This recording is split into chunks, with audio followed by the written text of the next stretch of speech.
दोस्तों, आप देख रहे हैं आदिस बी टॉक। मेरा नाम है आदित्य। तो चलिए शुरू करते हैं आज की सबसे पहली न्यूज़ के साथ। यूरेन ग्लोबल यूनिकॉर्न इंडेक्स ने ईयर 2020 की मोस्ट वैल्यूएबल स्टार्टअप की लिस्ट ओपन कर दी है। इस लिस्ट में अलीबाबा ग्रुप की एफिलिएट एंड फाइनेंशियल को most valuable billion dollar startup बताया गया है, जिसकी वैल्यूएशन $150 बिलियन एस्टिमेट की गई है। एंड फाइनेंशियल अलीबाबा ग्रुप के अंडर अपना बिजनेस ऑपरेट करती है। कंपनी फाइनेंशियल सर्विस देने के साथ साथ टेक्नोलॉजी सर्विस जैसे कि ब्लॉकचेन एंड क्लाउड कंप्यूटिंग भी ऑफर करती है। कंपनी हाल ही में रिकॉर्ड आईपीओ लाने के ऊपर भी काम कर रही है, जो सऊदी की आरामको से भी $29.4 बिलियन रिकॉर्ड आईपीओ से भी बड़ा होने वाला है, approx 30 billion. Second position Chinese startup TikTok को दी गई है, जिसकी ओनर चाइना की कंपनी बाइटडांस है। टिकटॉक की वैल्यूएशन $80 बिलियन इवैल्यूएट की गई है। थर्ड पोजीशन पे ट्रांसपोर्टेशन स्टार्टअप दीदी को रैंक किया गया है, जिसकी वैल्यूएशन $55 बिलियन है। फोर्थ पोजीशन पे fintech startup Lufax and fifth position पे mister Elon Musk headed company SpaceX को दी गई है, जिसका वैल्यूएशन $36 बिलियन एस्टिमेट किया गया है।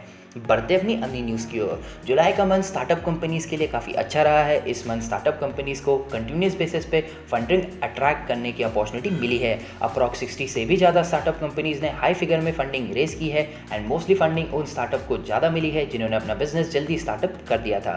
सबसे ज़्यादा फंडिंग बेंगलुरु की को लिविंग ब्रांड कंपनी जोलो स्टे ने जुलाई के मंथ में अपनी सीरीज सी फंडिंग के थ्रू 425 करोड़ रेस किए हैं। वहीं दूसरी तरफ आईटी मद्रास की स्मार्ट वॉच कंपनी मिनियस वेरेबल ने $30 लाख रेस किए हैं। Indian short video streaming company ShareChat ने $4 करोड़ रेस किए हैं एंड जिंगारी ऐप भी जुलाई के मंथ में इन्वेस्टर को अट्रैक्ट करने में सक्सेसफुल रही है।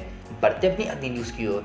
फेसबुक के सीईओ मार्क ज़करबर्ग ने कहा है कि जियो प्लेटफॉर्म में investment and Jio and WhatsApp का कोलैबोरेशन इंडिया में लाखों small grocery store and small retailers को बिजनेस करने में हेल्प करेगा। एंड अगर व्हाट्सएप एंड जियो का कोलैबोरेशन इंडियन मार्केट में इफेक्टिव रहता है तो कंपनी इस बिजनेस मॉडल को ऑल ओवर वर्ल्ड में भी यूज़ करेगी। व्हाट्सएप के साथ डील के थ्रू जियो मार्ट को व्हाट्सएप के 40 करोड़ यूजर बेस मिलने की उम्मीद है। कंपनी को अभी तक 2.5 लाख से भी ज़्यादा ऑर्डर मिल चुके हैं। JioMart 12 crore farmers and 3 crore kirana shop को अपने प्लेटफॉर्म पर रजिस्टर करवाना चाहती है।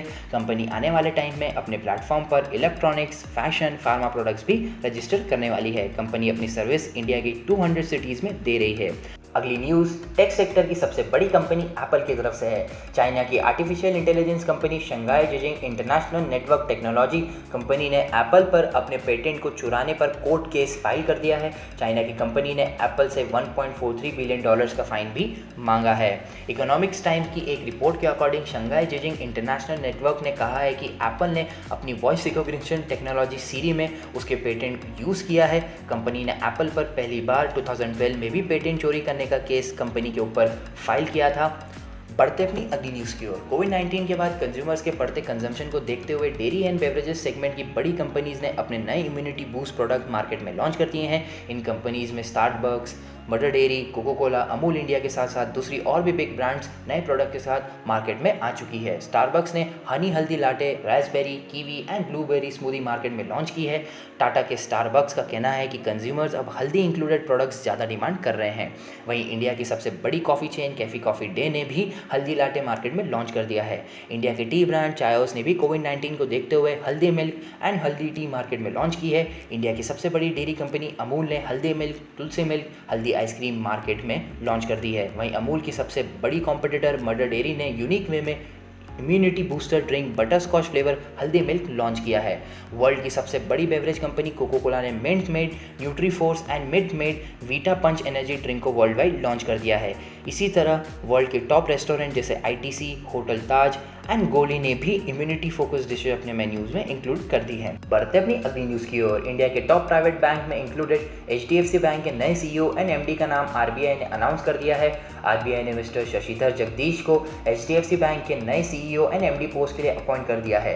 मैं आपको बता दूं कि एचडीएफसी बैंक के present CEO and MD mister Aditya Puri 26 years के बाद बैंक की इस पोस्ट से रिटायर होने वाले हैं एंड उनके सक्सेसर रिप्लेसमेंट के लिए आरबीआई ने मिस्टर जगदीश को अपॉइंट किया है। Mister Jagdish at present private sector bank के सबसे बड़े बैंक चेस एजेंट के टॉप ऑफिशियल हैं एंड ईयर 1996 से एचडीएफसी बैंक के साथ जुड़े हुए हैं। बढ़ते अपनी अगली न्यूज़ की ओर। फार्मा कंपनीज के रेवेन्यू एंड ब्राइट फ्यूचर को देखते हुए इंडिया की टॉप कंपनीज अब ऑनलाइन फार्मा कंपनीज को एक्वायर करने की रेस में लग गई है। इंडिया की सबसे बड़ी company Reliance Industries Chennai based online pharmacy Netmeds company को एक्वायर कर सकती है। कंपनी ने अभी इसकी ऑफिशियल अनाउंसमेंट नहीं की है, लेकिन Reliance on an estimate of $120 billion पर नेटमिक्स को एक्वायर कर सकती है। ये न्यूज़ इंडिया की बाकी ऑनलाइन फार्मेसी प्लेयर्स जैसे कि PharmEasy and Medlife के लिए थोड़ी परेशानी वाली हो सकती है, क्योंकि जिस भी मार्केट में रिलायंस ऑपरेट कर रही है वहाँ के बाकी प्लेयर्स के लिए सस्टेन करना बहुत मुश्किल हो गया है। इंडिया का ई फार्मा मार्केट $2.7 बिलियन को टच करने वाला है by the end of 2023 and अभी ये $360 मिलियन पर है। कोविड-19 के साथ साथ internet reach and smartphone affordability India के इंक्रीज ऑनलाइन कंजम्पशन का मेजर रीजन है। बढ़ते अपनी अगली न्यूज़ की ओर। एवेन्यू सुपरमार्ट, जो इंडिया की one of the biggest retail chain DMart की पेरेंट कंपनी है, ने कहा है कि डीमार्ट की online segment revenue financial year 2021 में डबल हो चुका है।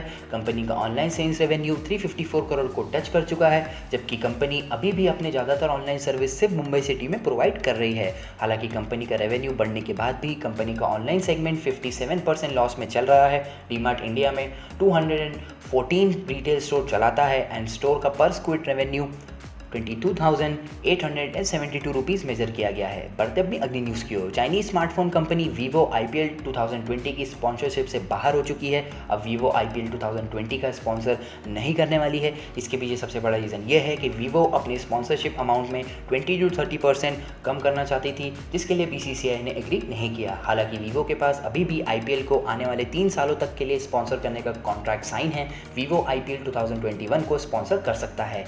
इसी कंसिडरेशन को देखते हुए BCCI जल्द ही IPL स्पॉन्सरशिप के लिए टेंडर लाने वाली है। टूर्नामेंट इस साल UAE में होने वाला है। इसी के साथ आज की आखिरी news business social media company Twitter की तरफ से है। सोशल मीडिया कंपनी ट्विटर को $250 मिलियन का फाइन को फेस करना पड़ रहा है। US federal trade commission Twitter को इन्वेस्टिगेट कर रहा है। बेसिकली ट्विटर के ऊपर एलिगेशन लगाए गए हैं कि कंपनी ने अपने यूज़र के डेटा जैसे कि फ़ोन नंबर, ईमेल एड्रेस को मिसयूज़ किया है for targeting advertisement between the year 2013 and 19। हाल ही में ट्विटर ने अपने अनाउंसमेंट में कहा है कि कंपनी अपने यूज़र्स के लिए नए फीचर लाने पे काम कर रही है, जिसमें यूज़र्स को अपने ट्वीट को एडिट करने के लिए अंडू ऑप्शन मिलेगा, अपनी ट्वीट की लेंथ को बढ़ाने के लिए एंड हाई क्वालिटी वीडियो को अपलोड करने के लिए भी ऑप्शन कंपनी इंक्लूड करने वाली है। मगर इस फीचर्स के लिए यूज़र्स को ट्विटर के सब्सक्रिप्शन मॉडल को सब्सक्राइब करना होगा एंड पे करना होगा। इसी के साथ आगे भी मैं आपके लिए स्टार्टअप एंड बिजनेस न्यूज़ लाते रहूँगा। तब तक के लिए keep learning, keep growing. This side Aditya Soni signing off. Bye bye.